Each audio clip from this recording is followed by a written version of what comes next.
Waziri, two final questions for me, even as we wrap up this conversation. Number one, Kenyans who are watching and who have been following this conversation, the first thing that they want to understand is, do we have a solution? Can we expect fuel prices to come down in the near future or not?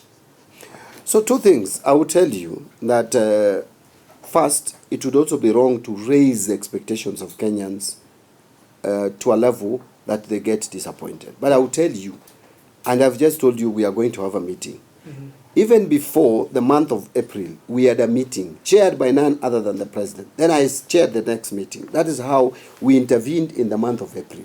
It is easier to stand in a podium and say government should do something. But what is that something? Now, let me come to your answer, to your question and address it. Yeah.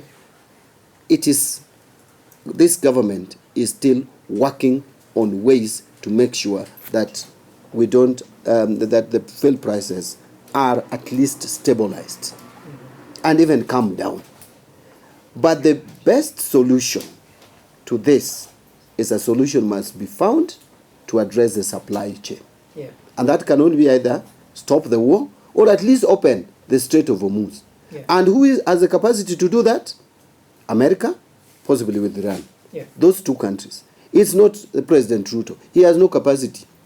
We have no capacity. Hata tukishout at the top of our voices, yeah, we will not be able to address that. So in the long term, for us to survive, for our economies to survive without much damage, and for people to have relief, the Strait of Hormuz must be opened. Yeah.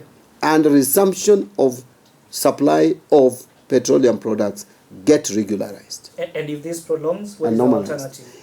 If this is prolonged, it will be desperate times, which may call for desperate measures. Some which may hurt us in the long run, but we may, you know, when you are now surviving, yeah, you may look for ways of survival. I remember during COVID time, we had to look for ways of survival.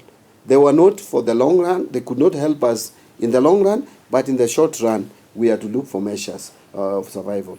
We may even now ask for intervention from World Bank and IMF. Countries which cannot really be able, economies which may not be able to absorb the shock, yeah, may go to IMF, may go to World Bank. That's why they were created. But as at now, we are trying to manage the shock. This is a major shock. Mm-hmm. And this major shock can only be addressed by collectively thinking and being sober and humbling ourselves. Okay. And knowing that our people are facing challenges, what do we do in the short run? Right. And it should not compromise our long-term objective as well. Mm-hmm. But in the event that things get so bad, then we will have to resort to desperate measures. Yeah. But more importantly, maybe call for IMF and World Bank intervention in terms of financing some of our development. And then we cut maybe taxes, we remove taxes or cut taxes or whatever it is, or subsidize first. All right, so Waziri,